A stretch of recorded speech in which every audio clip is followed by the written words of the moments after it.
So what is a Mexico tomato? That's what it is. Indeterminate, produces all year long. Obviously, it's a slicing tomato. You can use it for canning if you wish. Characteristics, 1 to 2 pounds.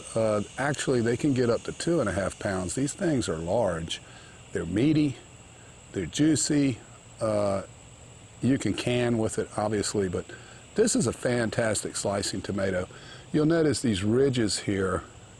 This is why you're not typically going to see these in a produce market, especially at grocery stores, because for some reason, consumers don't like tomatoes with these ridges.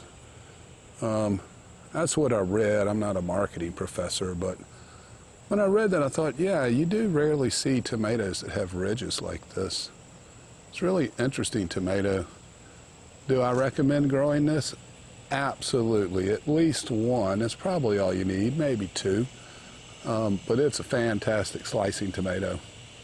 Please subscribe if you haven't already. Drop your comments. What's your favorite slicing tomato? And happy gardening, y'all. We'll see you on the next one.